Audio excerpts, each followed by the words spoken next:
Good evening, good evening, good evening, trippers. It's Thiago's father, 89, on your screens once again. And potentially, unfortunately, for the last time on your screens once again. This is our last Red Sea full time here as part of the LFC Daytrippers, but you can catch the Red Sea full time show over at the Red Sea podcast as of Saturday, which will be the Southampton game. But we're here this evening to bring you our final match reaction show on the LFC Daytrippers. It's a 2-0 win for Liverpool up against our whipping boys, Porto, in the Champions League. In the Premier League, we have Norwich. In the Champions League, we have Porto. Whipping boys. But without further ado, roll that intro.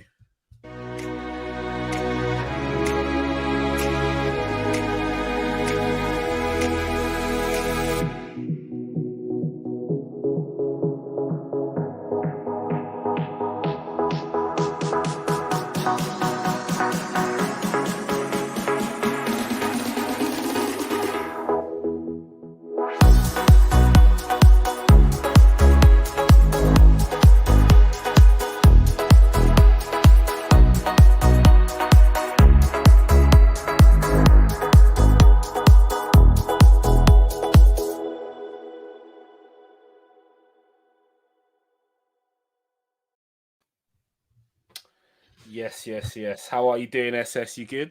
I'm good, mate. Back again. We were on it last night on a late one, weren't we? With a little Q&A session, which I very much enjoyed. But yeah, here for the last time on Daytrippers with our Red Sea reactions. So a little bit of a shame, but we've enjoyed our time here. And yeah, we're going to continue it, like you said, mate, on our own channel. Yeah, mixed emotions. It's been good to be part of the LFC Daytrippers and bringing you guys your match reaction shows, but all good things have to come to an end. And ultimately, for us, it's an opportunity to take the show back to our own channel. As I'm sure some of you are aware, we are the owners and the content creators over at the Red Sea podcast. So ultimately, collectively, and Gav, just massive shout out to Gav as well for giving us an opportunity to come onto the Daytrippers and bring you guys your match reaction shows. 100%. But as I said, with all good things, they must come to an end. So we, for the last time, will be on your PC screens, on your mobile phone screens, however way you put it, as part of the LFC Daytrippers. But fear not, guys, if you want to see match reaction shows, head over to the Red Sea podcast, give us a like, give us a subscribe, give us a follow. But guys, let's get tucked into it. So Porto, as I mentioned in the intro, our whipping boys of the Champions League. Every time we play against Porto, every time, it's just like it's one of them games. You walk into that game and you know for a fact that you're going to win it. You know you're going to win it. It's the results never in doubt. And one of these here, I am a super proud daddy today. Guys, if you check my Twitter out, my tweet is he has arrived, and he arrived in style. But before we get into that, Porto was shit. And we weren't great to start with. It was a bit frantic. But Porto had opportunities. We gave Porto chances to score, and they couldn't put it away. Like the back four was very disjointed solely because that kind of collective, that centre back pair and that back four, they haven't played together before. It's their first time that they've played together. So we gifted them chances, and I think that kind of drove the selection of Alisson Becker. You wouldn't really want to put that back four in front of Queven Callahan because it would be a little bit too much inexperience there. Respectively to Queven, because he's a top class goalkeeper. As an understudy to Alisson Becker, but that would have been maybe a little bit too much. And like I said, we gifted Porto chances, but they just weren't able to bury it. No, the first half was pretty sloppy from both teams, really. Porto was shocking. I didn't realise they were that bad. I mean, how many chances did their goalie want to try and give us, passing to our front three or four times, and we didn't make the most of it. We wasted chances. They wasted chances. There were a lot of balls given away from both teams. It was a really sloppy, low level of football in the first half, in my opinion. But we've done our job. We're already through. So to see a Porto side play that poorly when they're playing against a team, all right, Liverpool away is a horrible place to be, but a lot of rotation, nothing riding on the game for Liverpool. I thought Porto would really come out and take the game to us. So I was really disappointed with them. But Yeah, when I saw the lineup, we kind of touched on it last night. We expected Tyler Morton to start. We thought Nico Williams might come in. But yeah, Van Dijk obviously missed out, but Mane and Salah both started, which was quite a surprise. But when you think about the options that we have up front at the minute, it's maybe less so. Obviously, Jota was the one that missed out tonight. Firmino injured. Origi, I think, still kind of coming back. He got a little cameo at the end, but yeah, it was a bit of a disjointed first half from both teams for sure. My prediction from yesterday: Dortmund out of the competition. Yeah, you did say that. I did, didn't I? Erling But Haaland. but never mind. I'll collect my flowers later. It's fine. What I will say is, like you said, if that's the best that Portugal have to offer in the Champions League, let's be very clear. You need to find a new competition because I mean, Sporting have gone through tonight in the expense of Dortmund. well, that's what I'm saying. So, but Porto, aren't they leading the league? I don't know. I'm not sure. Well, I'd presume Sporting won it last year. I'm pretty sure. They're probably not leading the league based on that fucking performance because they were shit. It was But poor. From a Liverpool perspective, yeah, I just think that we were never really troubled. We never really looked like Porto. Whilst they had opportunities, they never really looked like they were begging any of them. Then there was the play acting, the falling on the floor, and any little clip on the back of the ankle, and they're going down like every 5 minutes, and it was almost like their heads just didn't want to be there, like they were bailing out. You know, when someone's just tanking it off, and that's what I felt was happening with Porto. They were just in the lion's den and wanted to get out of there, and it was a case of if I go down enough, he might sub me. Yeah, it was a strange one because if holding on to a point, holding on to a draw, something that will benefit them in this group stage, 100% get the tactics. But yeah, it was really weird. I think even the own manager's son came on as a sub in the second half, went down injured, and the manager's face was just like, "Get up." And that's what I'm saying. That's what I'm saying. It definitely improved in the second half, didn't it? Oh, 100%. And what an improvement that was, guys. If you ever were a doubter, of Thiago Alcantar's ability, please allow that to convert you. Yeah, because that was sensational. It had kind of hints of Gerrard West Ham. It had hints of Gerrard Olympiacos. Yeah. And it was just like, you know, when you have a bit of nostalgia flashback, I just saw like a glimpse of that, like number 8 in my head, and thought to myself, ooh, this feels amazing. But yes, I am super happy to see a player which I love and have adored for a long, long time, even prior to his move to Liverpool, get on the score sheet with an absolute banger. Rocket, and even before that, he was at the heart of a lot of things good for Liverpool. If you think about the through ball for Mane's disallowed goal, it was very, very harsh. And these whole lines piss me off, but never mind. That's another topic. We can be here all night talking about fucking offside lines. But where that through ball, that just shows his quality. That shows what Thiago can do. And you normally associate him with the pass before the pass. Yeah. But there he shows that he can open defenses up and cut through defenses. Yeah, 100%. And, you know, me, for one, have been not doubting Thiago's ability, but saying I've not seen enough so far in a Liverpool shirt, which I think is fair. In the time he's been here, you started to agree with me if you're truly honest within the last few weeks. But the game against Arsenal was the best I've seen him play for a long time. Really, really impressed with him at the weekend. But we touched on that word consistency. Something that we've not associated with Thiago in a Liverpool shirt. And, you know, he starts again tonight. And again, he's one of the best players on the pitch. I'm very unlucky not to get an assist. And yeah, absolute screamer of a goal. The technique to hit that ball. It's like it's got like anti-gravity on it. It's kind of like looping down and then starts to rise again at the bottom, you know, just sweeping that way. It's unbelievable strike. What a goal. So if he can start to play, you know, 2 out of 3 games, 3 out of 4 games, even 4 out of 4 games, if we get to that stage, and start contributing with assists and goals and performances like that and setting the tempo, then yeah, 100%. Once we get him, Firmino and Henderson in that midfield, it's going to be really strong.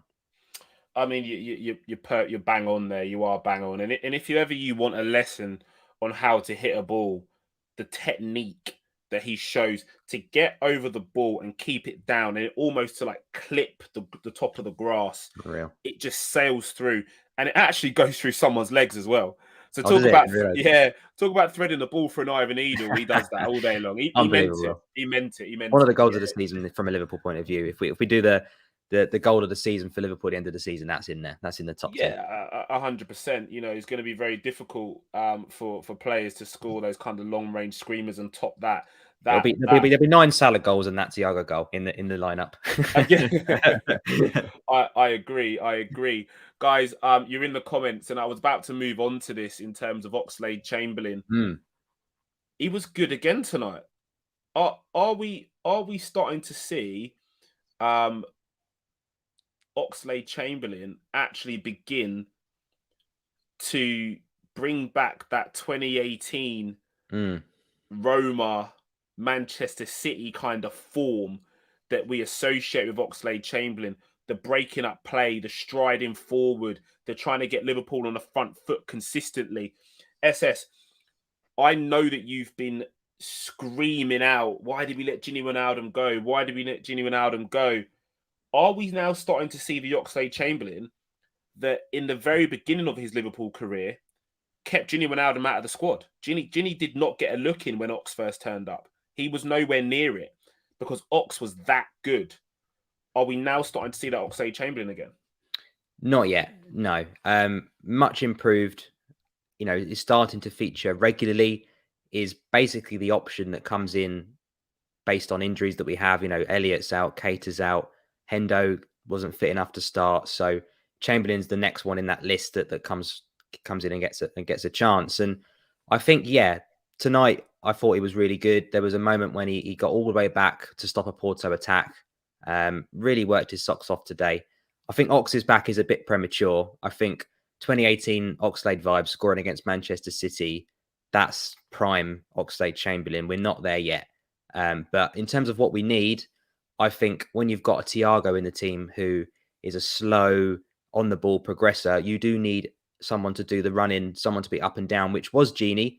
I think he had a little bit of both Thiago and Chamberlain. But yeah, I think Chamberlain tonight showed a lot of good stuff. Nowhere near where he's been in the past, but I think Kev O'Sullivan put a really good comment up, just saying he's become an option that the manager can trust again, and I think that's absolutely spot on. I think it's very difficult with Oxlade-Chamberlain, and I'll say why. And you and I have spoken about this over a number of streams that we've done. Liverpool has evolved whilst he's been on the injury table.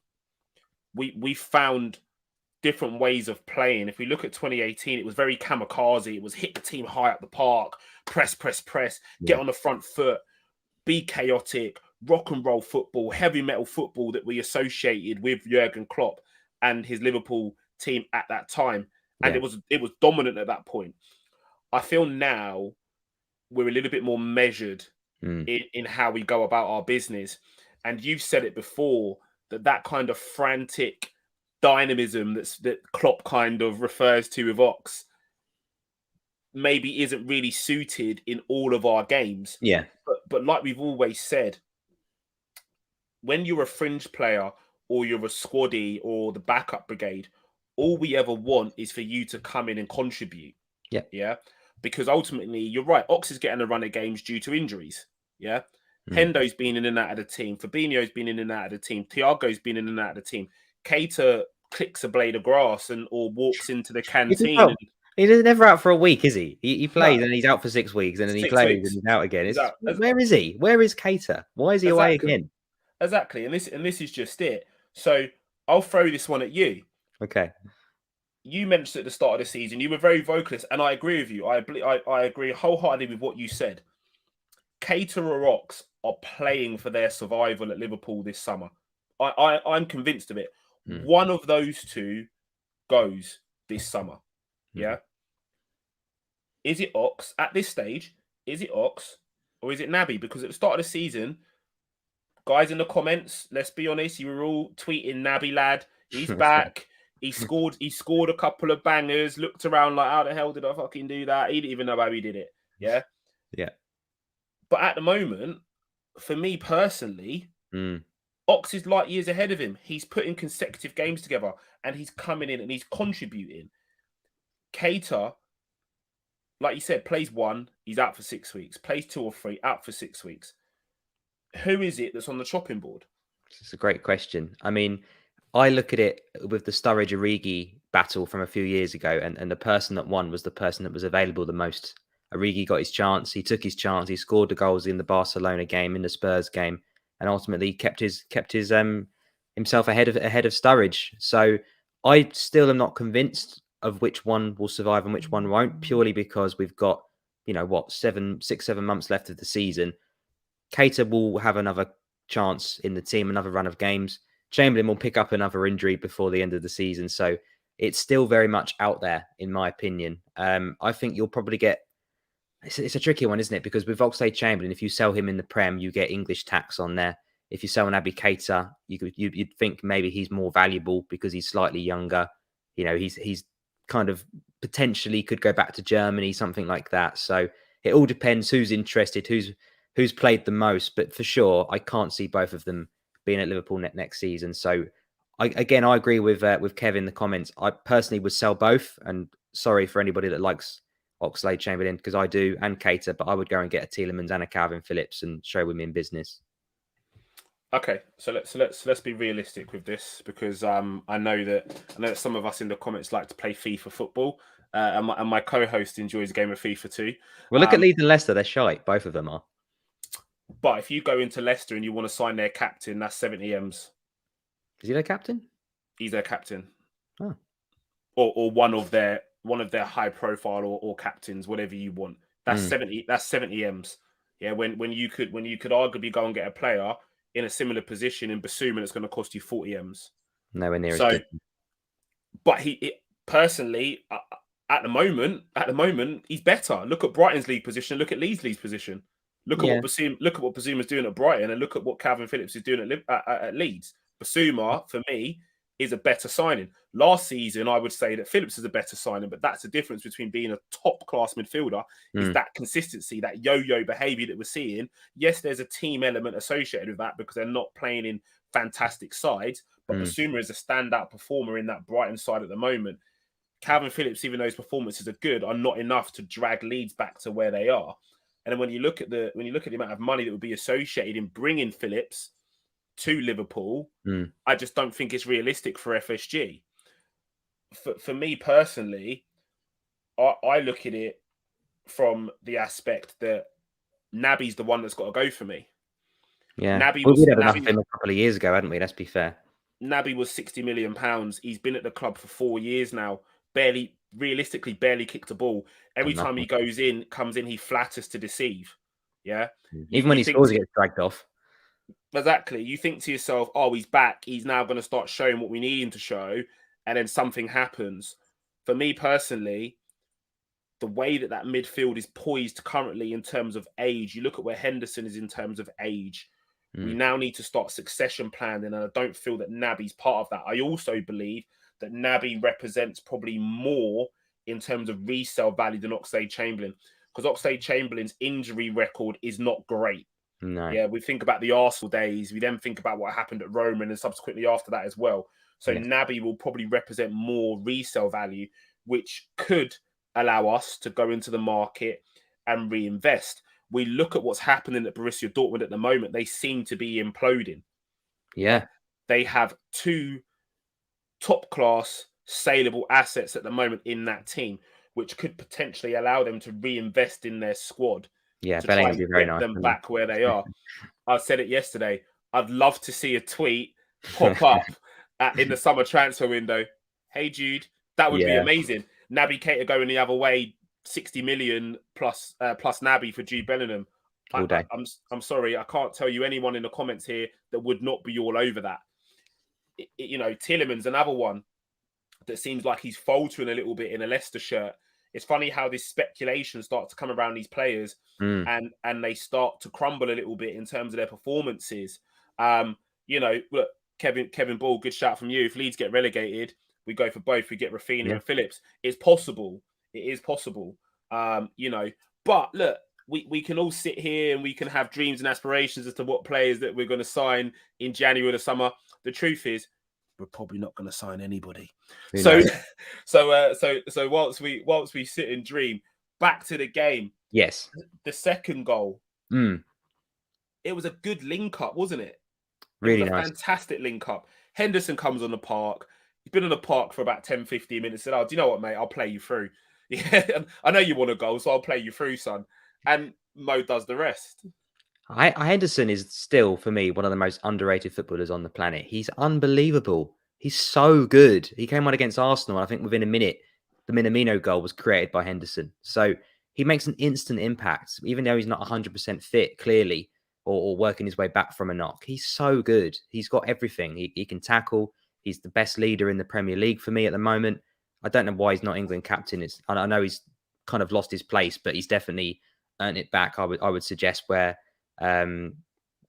recent performances and performances from other players that we've mentioned for their own clubs this season. But yeah, for me, as soon as he comes on, he makes an impact.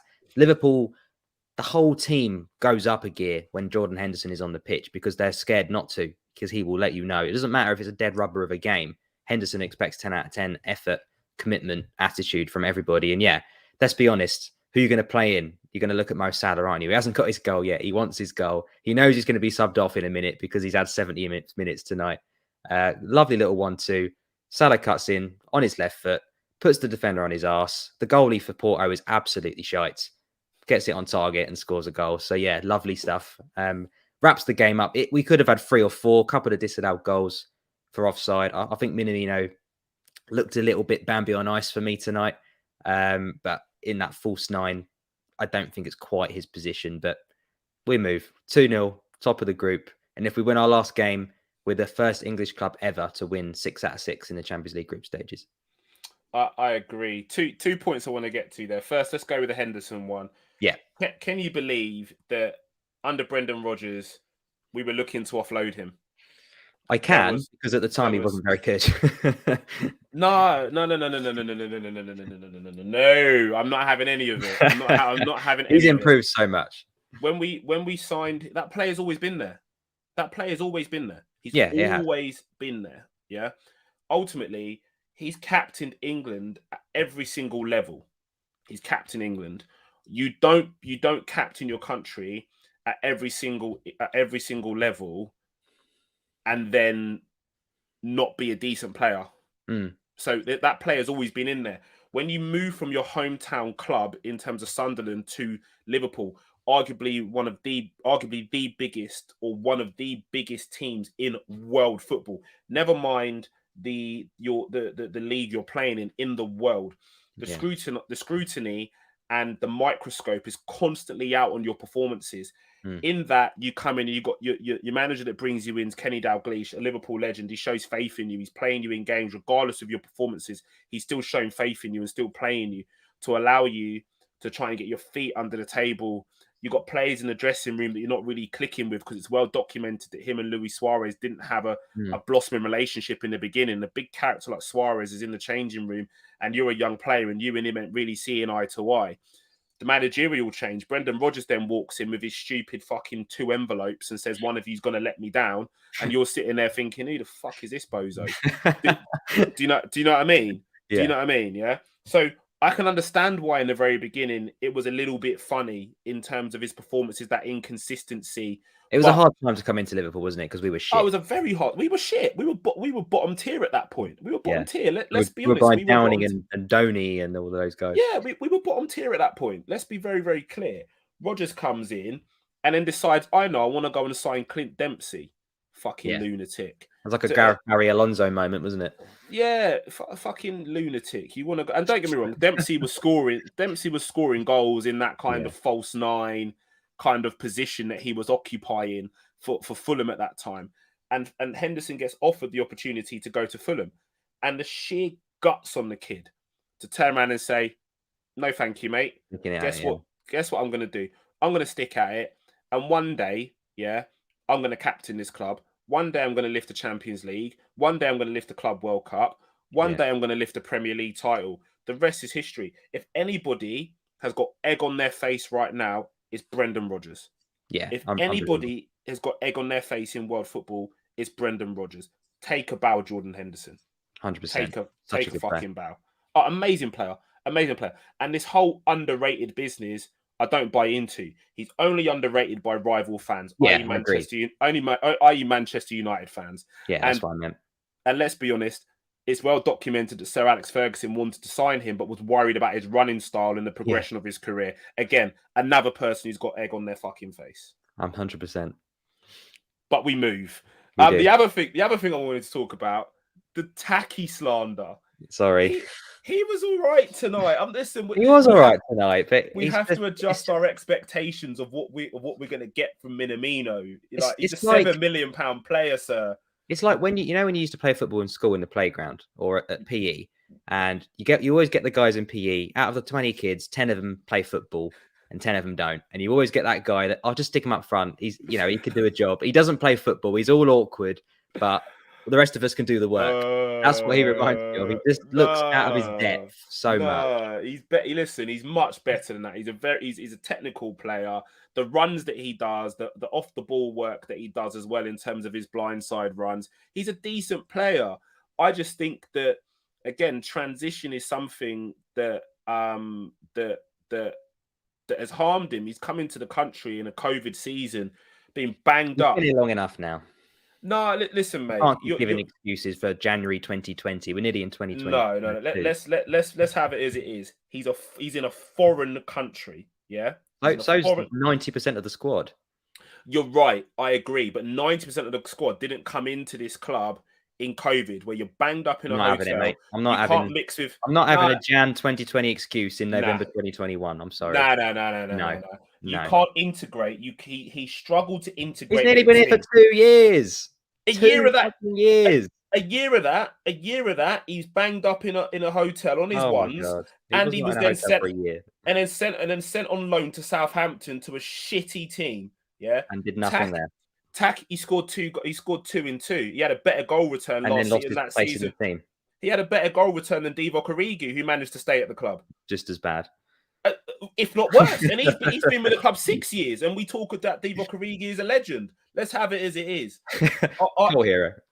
A cult hero, legend, whatever you want to call it. Me personally, I think Taki has a role to play. Now, I don't expect him to be going out and putting Manchester City, United, Chelsea to the sword, but I do expect him to contribute in games against you, in your cup games, in your nothing dead rubber game. I expect him to contribute in that, and so far he has contributed. He bagged the goal the other day. He nearly got on the score sheet tonight. He's contributing. He's earning his place. He's doing more than Divock Origi's doing. Yeah, I'd get rid of both, but I would get rid of Origi. I'd get rid of Origi, yeah. But because the time that Origi's been at the club in the last 18 months and done sweet FA, yeah, true. And he's riding the wave of that season where he scored in the Champions League and the Barcelona and the Everton. He's still riding that crest and that wave, yeah. That's got him some serious credit and brownie points in the bag with the Liverpool supporters, yeah. Taki just hasn't built up that credit yet. Yeah. But he will do. There'll be a game where he comes on and he contributes and he'll cement himself in Liverpool folklore. I bet he will. I think so too. I think he will. We'll see. I thought Origi was decent tonight when he came on. Ant MC13, I think you may have been watching the wrong game. No, some people have said, a lot of people in the chat have said that he played well. I didn't see it. Other than winning the pen that wasn't a pen, I remember him holding onto the ball for way too long, not deciding what to do with it, and running down a Milan Barros cul-de-sac.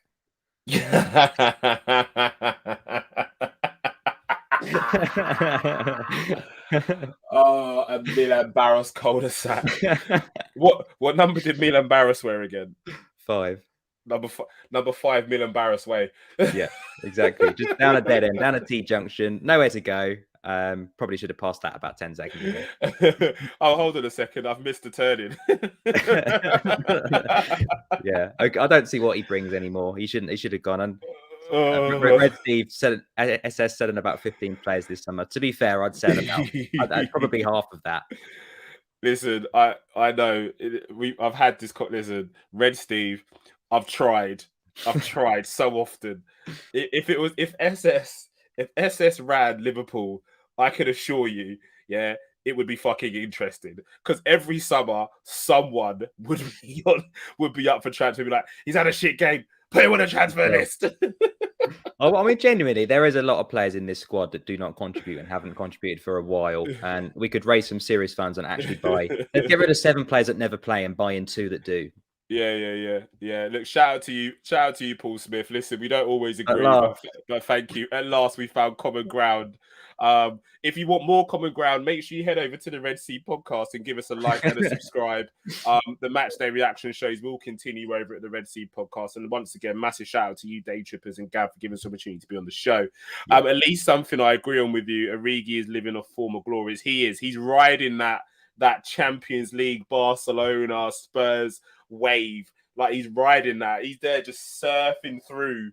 Yeah, like this. And I'm just like, dude, come on, man. Jump off that wave. It's ridiculous. It really is. I mean, look, Kevin Ball in the comments, sell 7 and get 2 and do the maths with that one. But what it means is you sell Nat Phillips that hasn't played a game this season, Origi that never plays, Keita that never plays. You know, there's so many players in that squad. You know, Nico Williams played for the first time since Watford tonight. You know, we don't need him. There's a lot of players in this squad that combined probably are going to play less than 10 games or less than 10 starts. Let's bring in 2 or 3 that actually play week in, week out at the same level that we've already got. That's all I'm trying to say. But this is an interesting one. The problem with Origi is that he's fine with everything. Even Shaq wanted to leave. You're right.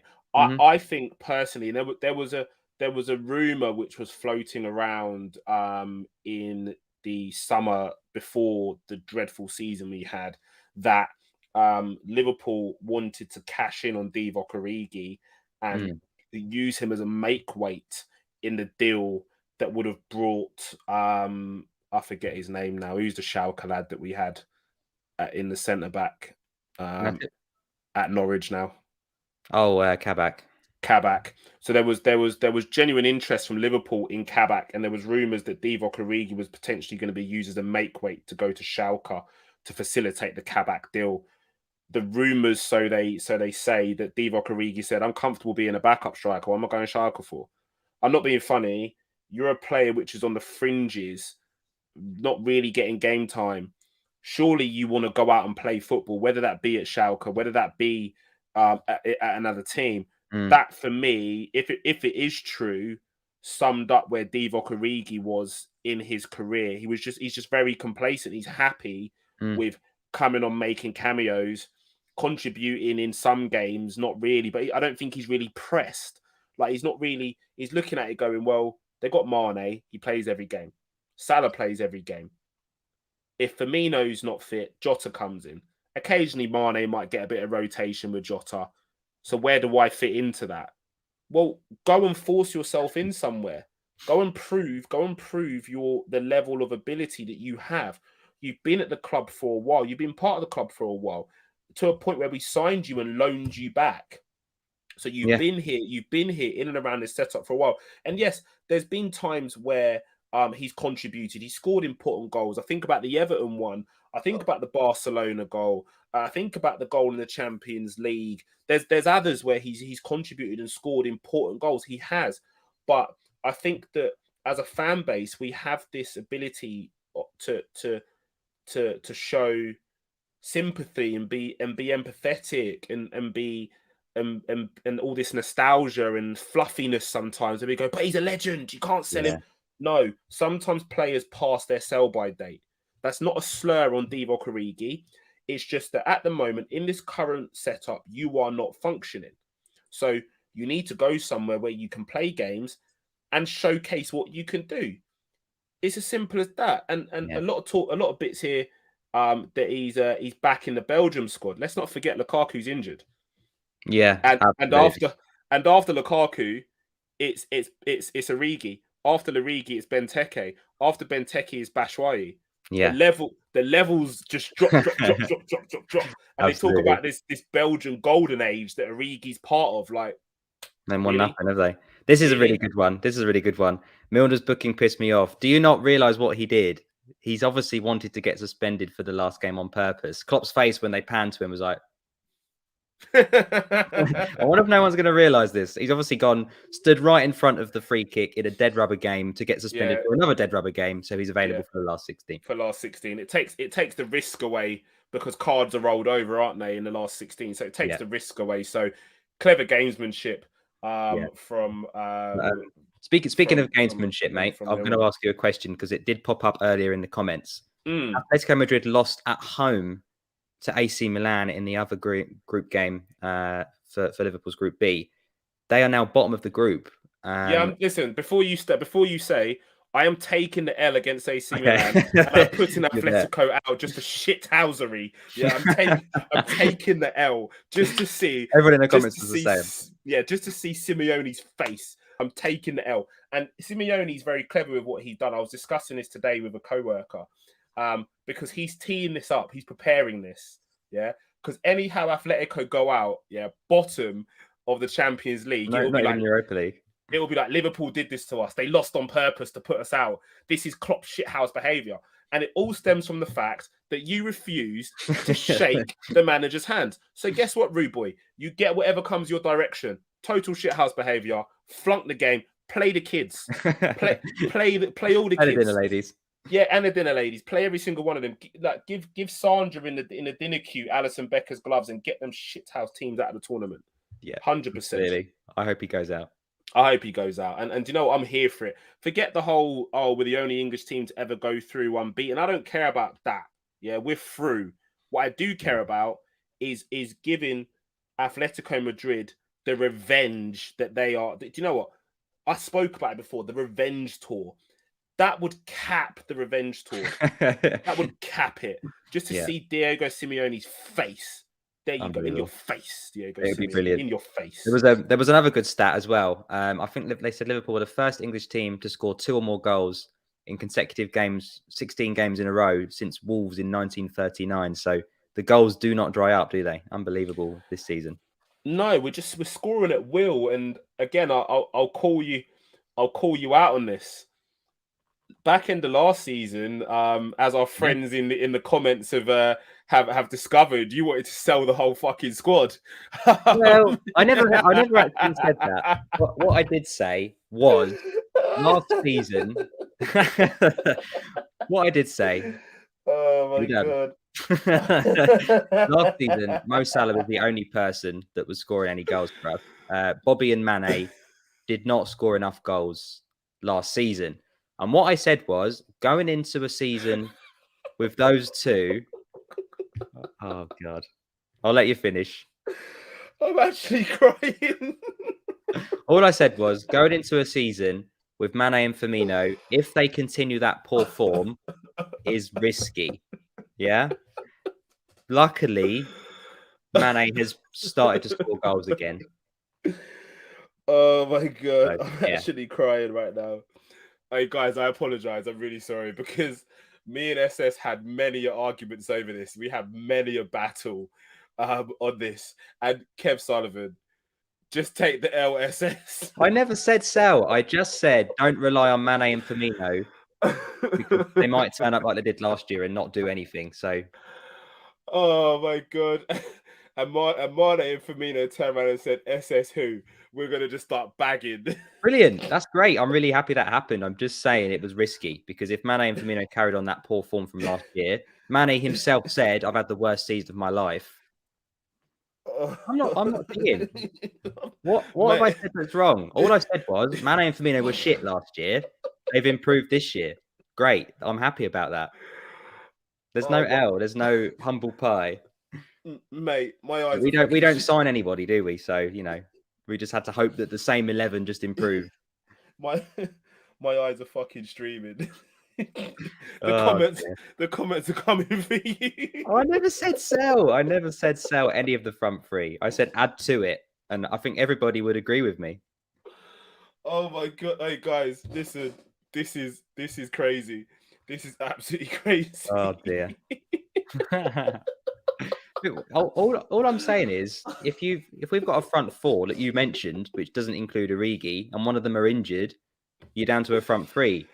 African Nations Cup, we're down to a front 2 out of 4. So I wanted an extra attacker. That's all I wanted. Oh God! Listen, guys, give me a second, please, because I need to compose myself. Just gonna pause right there. Because listen, you guys. Here we go. Someone with an actual brain has decided to put a comment. Thank you, Kev. Oh, you guys are the absolute greatest. I have to say, you guys are the greatest, man. Because that right there was epic streaming. Because everyone in unison was just getting onto you, bro. Streaming on streaming. Streaming on a stream.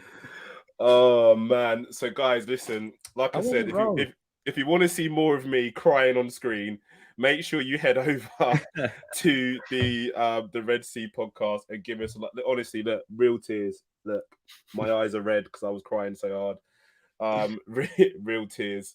No, it's great. It's great to see everybody come back to form, goal scoring form, because we all knew Sadio Mane would rediscover it, and I definitely hope you did it. I just said it was a risk in case you thought it was over. You thought it was over, bro. It was a risk. That's all I said. I'll bring up the clip and tweet it. Oh God, no! Listen, I am so happy. Do you know why? I'm so happy that Mane returned to some serious form. Yeah. Tonight being the odd occasion so far this season that he hasn't, because tonight he was fucking shit. But in terms of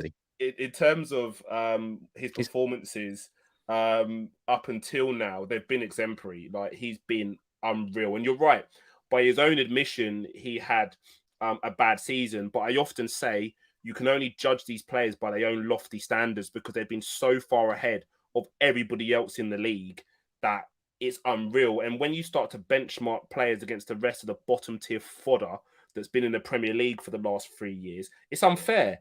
You know, it's really unfair. So all I will say is that you can only judge him by his own lofty standards. And it seems like he's activated beast mode this year. And he's responded. He really, really has. Big shout out to you, Jonathan. No, I like that. That they did with Grizz, and that was really good. Yeah. Hold on, where's this one as well? Don't give a tinkers. Final group, mate. Rest everyone we can. Yeah, I agree with you. Rest everyone. Yeah, really enjoying it, mate. What an amazing last show on the Daytrippers. You got me in tears and SS getting custard pies. Oh God. On a positive note, no team will want to meet us in the second legs. I agree. Let's just quickly examine that. God, we said we were only going to come on for half an hour, 40 minutes tonight, but I'm loving this. Right now. I'm loving this. Let's examine that. So heading into the next round, you and I spoke about this yesterday on our show. I mean, we looked at where the groups were positioned, and we looked at who we could potentially meet in the next rounds. Obviously, English clubs excluded, because you can't meet any English clubs. Did Manchester City win tonight, or did they draw or lose? Man City won, so PSG are guaranteed to come second. So that's a potential opponent. Wow. Okay, cool. So, guys, in the comments, give us this one. Who do you want to play in the next round? Yeah, we want to hear who you want to play in the next round. Smash that comments box right now. Who do you want to play in the next round? Who do we want? I mean, other than that, I'll give you guys in the comments some options. Inter Milan currently sits second. Barcelona currently sits second, but have to play Bayern, I believe, on the last day, so they could miss out to Benfica. Villarreal or Atlanta. Group G is horrendous. Lille, Salzburg, Sevilla, or Wolfsburg. Anybody could come second in that. And then there's Juventus as well. So other than PSG, you'd probably say easy work. Yeah. I'm liking the replies. We don't share anybody. Throw that one up there. Fire on that one. Look, let's. Oh God! So guys, there's some really good ones in here as well. Vase of Flowers, Villarreal. I mean, if they get through, but that group is on a knife edge. Manchester United are through, but those remaining 3 spots, they're all up within a point of each other. So that group could turn at any single time. Mate, you want to play everyone, don't you, Vase of Flowers? Salzburg, again, another team that just leave Minamino there. Drop him off. Leave him there. I love this one as well. Massive confidence from you Reds in here as well. 1892 Reds podcast, Juventus, Inter, PSG. No, yeah, mate. there's a cut. Like I'd take Juve. Yeah, I'd Chelsea take Inter. didn't they?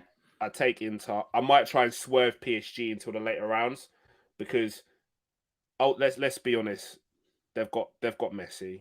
He can turn up at any time. He's not doing it right now because he's been a little bit inconsistent, but he could turn it on at any time, and that's not a problem I really want to face in the early knockout stages. A great I'm tie, though, not that I don't back my team to go out and dismantle anybody. Let's be very clear, but at the same time, I just think to myself, why are we going to try and go up against those boys now when we can go and if we lose, those boys later down the line? If we lose, you can just put your PSG tracksuit on. Yes, that's right. That's right. I'm gonna wear PSG bottoms and a Liverpool top. Yeah, you'll be fine. Because I am a PSG closet PSG fan. I'm more of a fiend for their merchandise because I love, like, you can see behind me the trainer or some of the trainer collection behind me. There's a lot of Jordans in there. Inside the wardrobes and either side of me, they're stacked high of Jordans and whatever not as well. So I'm just a Jordan fan in general. So the PSG X Jordan stuff is cool. In avenues, LeBron X Liverpool collection being launched. Guys, I want my flowers. I did predict this 3 months ago on the Red Sea podcast. Go back and clip it. It's there in our away kit review. This is something that's been in the offering for a long, long time. And what I really dislike, I have a real dislike for top journalists going out and actively looking for headlines that guys like us, guys like Gav, guys like Grizz Khan, guys like Avi, some real top content creators, shout out to people like Terry Flewers over at the Football Terrace, shout out to the guys over at Never Foul, Ty, shout out to Usman at Usman Talks. There's some real serious content creators out there that work extremely hard to find these little gems, and then you get top tier journos that throw them on the Twitter timeline. The whole Twitter timeline goes crazy. No, look a little bit harder. Avi was talking about this 3 months ago as well, talking about a rumored LeBron X Liverpool collection. I was talking about it. So guys, we want our flowers. Some of the best content that you'll get is on these screens here with guys like Avi, Grizz, Terry, Gav, Jamie, some of the other guys that are part of the Trippers. There's some serious content being created, and 9 times out of 10, a lot of the best stories come out of these platforms rather than the top tier journos. Definitely. Absolutely. Yes, there's a good comment I wanted to get onto as well. This is the first season, isn't it, where the away goal rule has been taken away. That's I'm so used to the away rule in Champions League. That's kind of what made Champions League knockout different for me. So what do you expect? Do you think it's going to be completely different, or do you think it's a good thing or a bad thing? What are your thoughts? I think it's going to be a good thing. The reason why I think it's going to be a good thing is because you're going to see teams just go for it. You're going to see teams go for it. There's going to be no tactical like gamesmanship in these games. There's not going to be, oh well, if we score one and then whatever not, and then we're through an away goal. There's going to be none of that. You're just going to get total football. Yeah, you're going to get total football. And personally, I could potentially see the Champions League making a move to one game in those knockout stages, one game, one tie, yeah, in another location, because there's always been talk of the Champions League trying to become this advert for Europe. What's to stop them turning around and saying, right, Liverpool versus PSG, one-off fixture in New York, boom. Do you know what I mean? What's to stop them saying Manchester City versus Real Madrid, one-off fixture in Dubai, play? Do you see what I'm saying? I feel like that's where... No, but I feel like that's where football is heading. Honestly, I feel that that's where football is heading. It's gonna get to that point where these teams are such an export in terms of their global pulling power that fans in other countries want to see these fixtures. The commercial revenue that this could potentially pull will be huge. And look, I get it. 2 games, 2 paydays. You say that, but one game in New York in a stadium the size of what they can produce. Look, I'm not here saying that that's what I want. I just think this is where football's heading. One game in New York where fans are jetting in from everywhere. Yeah, look at what the NFL now do. They come to London, they pack out the Spurs Stadium, they pack out Wembley. You know, fans can't get enough of it. When the NBA roll into town, fans can't get enough of it. I know when I went to New York, the one thing I wanted to see was an NBA game. I wanted to see that. There's fans that want to see that. I mean, this is why the Club World Cup's been expanded. I agree, but I think the Champions League will want to put a product out there that rivals it. I mean, back on the away goals rule, I understand why it was brought in, because you'll have teams that go away and park the bus and think, well, we'll just beat them at home. So I think it was brought in for the reason to make that more interesting for teams to go and have a go away from home. But I agree, on the flip side, it's almost now had the opposite effect, because teams are so scared to concede an away goal at home that you get clubs that are playing their home leg almost terrified to concede, and it almost makes the home team park the bus as well. So, you know, you get games like Liverpool Bayern a couple of years ago, 0-0 at home. Both teams are kind of happy with it. And then you have to do the work away from home. So Kev put a really good comment up. I think, again, it was a rule that was needed at a time where people could pass back to the goalie and the goalie could pick it up, time wasting, shithouse stuff. But I agree. Until I see it in action next year, obviously in early 2022, I will withhold judgment. But I think it's probably a good thing. I do quite like the whole, now we need to score 2 because they've scored. But I kind of got used to that being what makes the Champions League different. But at the same time, you know, if it goes to extra time and an away goal still count, and then the other team gets half an hour extra to score an away goal like we did against Atletico Madrid, and an away goal can kill a game. Because if you're in the last minute and a team score an away goal, or you're in extra time and the team score an away goal, suddenly you've got to get 2 goals in like 5 minutes and the whole game's dead. So yeah, it is flat. It's very flat. Completely done. Yeah. So I'm really interested to see the difference next season. This season, next year. I agree with you. It's going to make a huge difference. Just on this comment from you, clubs will start streaming games in-house too. I totally agree with you. And this is how progressive Liverpool Football Club are. For all their sins, our ownership group, FSG, in their previous guise as New England Sports Ventures, when they took over the Boston Red Sox, they did that. The Boston Red Sox had their own TV channel where they streamed their own games. When they took over Liverpool, not having a full understanding of how the TV rights over here worked, they wanted to do a similar thing with Liverpool. This is why they hold on to Liverpool Football Club, because they know that the breakthrough for games and the streaming platforms is coming. You look at Amazon now having the rights to show some games over the Christmas period. In lockdown, they were showing games. That was kind of like the first dip into the toe of streaming services. The first dip into streaming services really for the Premier League legally. Legally into the Premier League. So it's coming. That breakthrough is coming. And when it does come, it's going to be massive. Yeah, look, there you go. Liverpool FC TV is being platformed on US networks. It is, because it's huge. Clubs are trying to find a way to get that edge in terms of revenue, in general. And listen, I don't talk to you about these guys. Respect. Other TV operators are available. It's when they do a Super Sunday and it's Brighton, West Ham, and Norwich, Newcastle. It's just like, I'd rather just watch my own team, please. Yeah, really. When we're on at 3 o'clock on a Saturday and you can't watch it. But you're right, and this is the thing, and this whole 3 o'clock game thing. Yeah, I think eventually that'll become a thing of the past. It'll become a thing of the past. I thought it might have died with COVID, but it's come back. It's come back, but I think it will become a thing of the past. And look, there you go.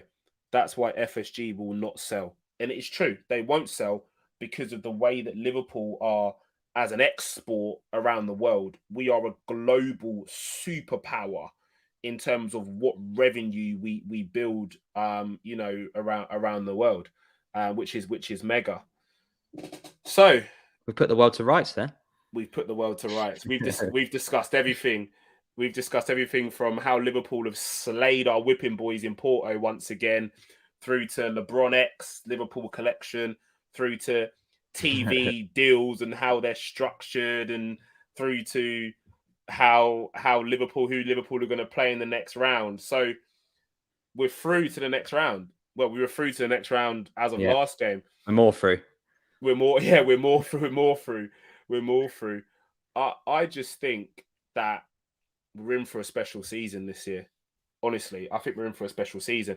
And I'll put the question to the you asked last night, guys in the comments that I asked last night to you. So, guys, very, very quickly. Good way to end. Would you take Liverpool finishing second in the league and Chelsea finishing first? So Chelsea winning the Premier League and Liverpool finishing in a close second, but we win the Champions League? Or would you rather win the Premier League and Chelsea retain the Champions League? What would you rather have? Because I'd rather chew off my fucking arm to watch Chelsea get another fucking Champions League. Can you imagine if those fuckers get another Champions League? Can you actually imagine? You will never shut them up. Yay! Option C, double up. Yeah, we'd love to. I want both. Go on, guys. Look. EPL for me. Oh, God, I just couldn't have Chelsea win another Champions League. I couldn't. I'm with you, mate. I'd have the Champions League in a second place. That's not a question a true would ask. We want all those trophies. I agree. Of course. Look, everyone's throwing up option C. Obviously, that wasn't the question, was it? That's why it's a hard question. Let's just win everything. Yeah, great. Obviously, we want that. This is why it's a difficult question. This is why it's like the most difficult of questions. Guys, everyone that's throwing up this option C and all of this, you have to pick one. Exactly. Yeah. This is a hypothetical question. Would you rather Chelsea win the Premier League and we finish a close run second with 1 point behind, 2 points behind? We've pushed them all the way. But guess what? In May, we're lifting old big ears for a 7th time. Yeah. Or would you rather allow Chelsea to retain the Champions League, retain it, yeah, and we win the Premier League? What would you rather? Smash that comments box right now. You have to pick one. I don't want to see any more option C's, yeah? Anyone picking option C is getting put on timeouts. You're all going to get put on a naughty. You're going to get put on a naughty step. Every single one of you. Every single one of you get put on a naughty step. I agree. It would be nice to do a bus tour parade with the Premier League, which we didn't get to do. I agree. But look how good the Champions League one was as well. So I want the Champions League more, to be honest, out of those two options. But you know, either of those two would be a fantastic season. Explain your reasons, because I feel like the viewers need to understand your reasons for wanting the Champions League more. Only because I know they're going to be throwing more custard pies your way. So, okay, explain your reasons for the viewers, please. I said on the show last night. My reason, and James, this was your reason too. So we'll double leg up on this one. But yeah, I got your back, bro. I got your back. Obviously, growing up from 1990 to obviously now, Liverpool have always been in and around the Champions League. We've had some special nights. We've won it in 2005. We got to the final in 2007. We had some good times, beat Madrid 4-0, beat Inter Milan, all this sort of thing. So the nostalgia and the love affair Liverpool have had with the Champions League, I always felt that we had a chance to win it. So that was always the one I would want more. I always see the European Cup as the pinnacle. Obviously, when we were looking at the Premier League, throughout my childhood, we were 30 points behind Arsenal winning the league. We were Man United dominating, then Chelsea dominated, then Man City are dominating. And it's only up to recently that we've actually had a genuine chance to win the league, really, other than the odd one season wonder. We're now consistently going into 1, 2, 3 seasons in a row going, we're going to try and win the league. We're going to try and win the league. And that was always a pipe dream, wasn't it? So for me, it's just me. I've always looked at the Champions League as one, more realistic, and two, because we've done stuff in the past, it's always been all my best memories, other than a one league season, has been Champions League moments. You know, my top 10 moments for Liverpool, 7 or 8 of them are in the Champions League. So they were my reasons to want to win that more so. But especially once we won the Premier League and got that monkey off our back for that first Premier League title, which everybody wanted after winning the Champions League, because we knew we were good enough to do it. It wasn't like an 0-5 win where we won it with, Milan Barros and Jimmy Traore. We won it with a fantastic team. So I think that was mine and your reasons for it, to go for the Champions League more. You're right, but I've just seen a comment which has turned my head. Okay. Yeah, that's true. I mean, I'm not going to be disappointed with either, put it that way. Of course not. I don't want to be disappointed with either. You're not going to be disappointed. But we cast our mind back to the year which we won the Champions League. Yeah. That year, we didn't think the Champions League was possible. We thought that the league was where we were going to be. We thought, right, we're ready. We're ready for didn't we? We're ready for the league. No, we did. We thought we are ready for the league. Yeah. And City nicked it, and we obviously got the Champions League. If you'd have asked any of those fans at that particular point, they'd have swapped you. At that point, we would have swapped City. Guys, be honest in the comments, and I'm right. You'd have turned around and said, and the roller coaster of that season, playing the way that we played, only losing one fucking game. Yeah. You would have swapped Manchester City, and Manchester City would have swapped you back. They'd have said, yeah, you give us big ears, you take this, because we've got enough of these in the bank, and you've got enough of those in the bank. You would have done. I wouldn't. And vice, you would have done. Come on. You would have given Manchester City. I've just done a 5-minute rant as why I would choose the Champions League. One Premier League, you would. No, I'm just talking about that at that season in isolation. Think about the emotion that went into that league. I remember watching Manchester City on the final day, knowing that we're going to do our job. And when Manchester City went 1-0 down against Brighton, I was on my knees in my hallway crying, thinking it's happening. Yeah, for it to then be snatched away. So for me, I would have done a swap at that point. But this comment will kind of change my way of thinking. Yeah, you're right. It's a great point. It then takes us to 20 times, and any Manchester United didn't it? Yeah. No, United are 20 times. Are they 20 as well? We're 19, they're 20. Okay. So what it does do is our biggest banter rivals who always want to get tucked into us, you can tell them and say, shut your mouth, we've won 20 as well. Do you see what I'm saying? It kind of locks off that conversation. But my God, if Chelsea retain a Champions League title, oh my, could you imagine? Could you imagine Twitter? Could you imagine the Twitter spaces? Could you imagine the Facebook posts, the Instagram posts, the Twitter posts? Yeah, the Chelsea fans walking down the street with their smug little looks. It doesn't bear thinking about. Guys, we've been the Red Sea Podcast on your final match reaction show here on the LFC Daytrippers. 128 in the chat. Guys, thank you for joining us. It's been an absolute pleasure bringing you your match reaction shows. But the show is not over. Make sure you head over to the Red Sea Podcast, like, subscribe, and you can see more match reaction shows with us, guys. We'll be doing the first match reaction show over on the Red Sea Podcast for the Southampton game, and subsequently every single game after that, you'll be able to catch us live on there as well. So if there's one thing that you do before you turn off your PC screens tonight or your mobile phones, is you do head over and give us a sub. We're on the way to 600 subscribers. If every single one of you that are watching right now head over and give us a sub, you'll more than get us there. And that can be your parting gifts to us at the Red Sea Podcast. What have we got coming up this week? So we've got preview show. Yeah, we got Southampton preview tomorrow, I think. Yeah, Southampton preview tomorrow. Yeah, and then we're launching. Hopefully, fingers crossed, we'll be launching a Premier League show that will be on Fridays. On the Red Sea Podcast, and then on Saturday will be the Red Sea full time over on the Red Sea Podcast, and then we do it all over again the following week. Yeah, we've got some big games coming up, haven't we? I think we've got Everton as well on the horizon. So that'll be a good one. Yeah, we've got some huge games coming up, some massive games. But guys, I've been Thiago's father. This has been my co-host Southern Scouser. Thank you for joining us for your Red Sea full time. We are over and we are out.